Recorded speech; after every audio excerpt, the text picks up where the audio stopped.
এই জায়গাতে মানে এই সিপিএম তৃণমূল নিয়ে আমরা যখন কথা বলছি, আপনার মানে অনেকেই জানে না, যেটা দিয়ে একদম শুরু করলাম, যা ছিল আমার দেশ, সেটা নিয়ে ডকুমেন্টারিও বানানো হচ্ছে এবং আমরা বেঙ্গল ফাইলস নিয়ে হয়তো কথা বলছি, কিন্তু যা ছিল আমার দেশ বইটিতে যা আছে, আমার মনে হয় প্রত্যেক বাঙালি, আমাদের প্রজন্মের যারা, তাদের পড়া উচিত। এটা কি সত্যি না আমাদের দাদু ঠাকুরমা একটু বেশি বেশি গল্প বলতে ভালোবাসতেন?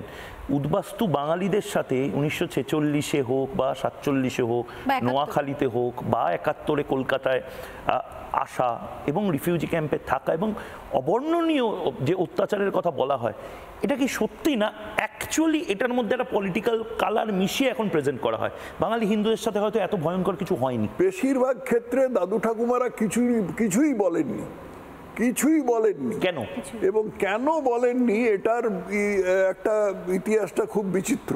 এটা একটা ভালো পয়েন্ট, দাদু ঠাকুমা অ্যাকচুয়ালি কিছু শেয়ার করেনি, কিছুই বলেননি, শেয়ার করেননি। এটার একটা ইতিহাস খুব বিচিত্র। তপন রায়চৌধুরীর নাম নিশ্চয়ই শুনেছো, অক্সফোর্ডের ডন ছিলেন, বিশাল ঐতিহাসিক, বাঙালনামা লিখেছিলেন। তো তপন রায়চৌধুরী সেই দেশে যখন বাঙালনামা সিরিয়ালাইজ হচ্ছিল, ধারাবাহিকভাবে বেরোচ্ছিল, সেই সময় দেশের আমি তার একটা প্রতিবাদ লিখেছিলাম। তো প্রতিবাদ লিখতে তখন দেশের এডিটর ছিলেন হর্ষ দত্ত। তো তখন আমি প্রতিবাদ লিখতে তপন রায়চৌধুরী আমাকে প্রতিবাদের একটা কাউন্টার লিখলেন, তাতে আমাকে ছুঁচো টুঁচো এসব বললেন আর কি। তারপরে আমি হর্ষ দত্তকে বললাম যে ওর সাথে আমার একটু দেখা হতে পারে। তো হর্ষ বললেন যে যদি আপনাকে মারে। তা আমি বললাম যে শুনেছি ওর 80-র ওপর বয়স, উনি মারলে আর কতটাই লাগবে, অতএব একটু দেখুন না। তারপরে হর্ষ খুব আশ্চর্য হয়ে আমাকে ফোন করলেন, বললেন যে এরকম উনি শুধু ব্যাপারটাকে খুব স্বাগত করেছেন তা নয়, উনি আপনাকে বাড়িতে ব্রেকফাস্ট খেতে নেমন্তন্ন করেছেন। তখন আমি বললাম যে এই যে এত বড় একটা নরমেধ যজ্ঞ হলো পূর্ব পাকিস্তানে এবং তারপরে বাংলাদেশে 1947 সাল থেকে হিন্দুদের এইভাবে মানে কচু কাটা করা হলো, এটা সবাই ভুলে গেল কি করে, বা এটা সবাই চেপে রাখলো কি করে?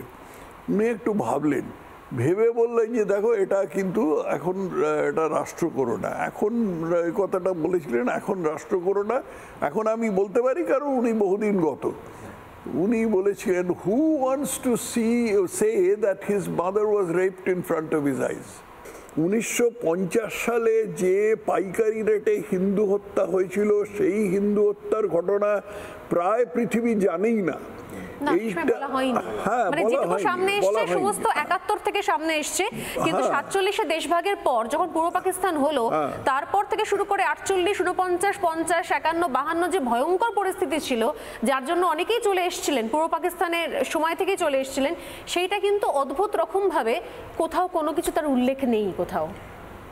50 সালে যে দাঙ্গা নয়, পোগ্রম বলে ইংরেজিতে, POGROM, প্রোগ্রাম নয়, পোগ্রম। এই পোগ্রমটা হচ্ছে গিয়ে মানে যত হিন্দুদের যজ্ঞ হয়েছে পূর্ব পাকিস্তান এবং বাংলাদেশে, তার মধ্যে সম্ভবত 71-এর চেয়েও খারাপ। এবং সেই সময় যেসব ঘটনা ঘটেছিল, সেই ঘটনাগুলো প্রায় কিছুই লিপিবদ্ধ হয়নি, কিন্তু তবু সামান্য কিছু লিপিবদ্ধ হয়েছে। তো সেই যেগুলো লিপিবদ্ধ হয়েছে তার মধ্যে একটা বলি। একটা হচ্ছে গিয়ে নোয়াখালীর এক ভদ্রলোক, তিনি পরে ক্যালকাটা ইউনিভার্সিটির অ্যাসিস্ট্যান্ট রেজিস্ট্রার হয়েছিলেন, কিছু একটা সিংহ, তার পদবিটা সিংহ, নামটা মনে পড়ছে না এই মুহূর্তে। তো উনি একটা বই লিখেছিলেন নোয়াখালীর মাটি ও মানুষ বলে। 46 সালের ঘটনা সম্বন্ধে কিন্তু কিছু লেখা হয়েছিল, তার মধ্যে নির্মল কুমার বসুর লেখা ছিল 46-এর ডায়েরি, তারপরে অশোকা গুপ্তের লেখা ছিল নোয়াখালীর দুর্যোগের দিনে। এইসব বইগুলো পাবলিসিটি পায়নি, যথেষ্ট প্রচার পায়নি, সেই জন্য আমার মতো কিছু এইসব গ্রন্থ কিট ছাড়া এই বইগুলোর কেউ খবর রাখে না। রাজেন্দ্রলাল রায়চৌধুরী বলে একজন জমিদারের গলা কেটে সেই মানে নির্যাতনের যে প্রক্রিয়াটা হয়েছিল, তার নেতা ছিল গোলাম সারোয়ার বলে একজন, এবং সেই গোলাম সারোয়ার বলেছিল যে রাজেন্দ্রলাল রায়চৌধুরীর গলা কেটে নিয়ে এসো। তো তাকে গলাটা কেটে একটা ডেকচিতে করে তার সামনে রাখা হয়েছিল। তার কর্তৃত্ব মূল্যটা ভৌগোলিকভাবে কোন জায়গার কথা বলছেন সেটা একটু দর্শকদের বলুন। এটা সম্ভবত নোয়াখালীতে সম্ভবত বেগমগঞ্জ বলে বা এরকম একটা কোনো জায়গায় আর কি। রবীন্দ্রনাথ দত্ত আগে LIC-তে কাজ করতেন, ওকে যদি একবার কোনো সময় নিয়ে এসে ইন্টারভিউ করতে পারো খুব ভালো হয় আর কি। ভদ্রলোকের এখনো স্মৃতি অটুট আছে, 95 বছর বয়স, নোয়াখালীর ঘটনা নিজের চোখে দেখেছেন। সুখরঞ্জন সেনগুপ্ত বলে একজন লেখক দুটো বই লিখেছেন, একটা হচ্ছে 1950-এর ঢাকা বরিশাল, হ্যাঁ, কারণ 1950-এ যে খুনোখুনি হয়েছিল তার বেশিরভাগটা ঢাকা বরিশালে হয়েছিল। নানা ধরনের কন্টেন্ট দেখার জন্য লাইক করুন, শেয়ার করুন আমাদের ফেসবুক পেজ, সাবস্ক্রাইব করুন আমাদের ইউটিউব চ্যানেল। পাশাপাশি অন্যান্য ব্রেকিং নিউজের জন্য অবশ্যই চোখ রাখুন রিপাবলিক বাংলায়।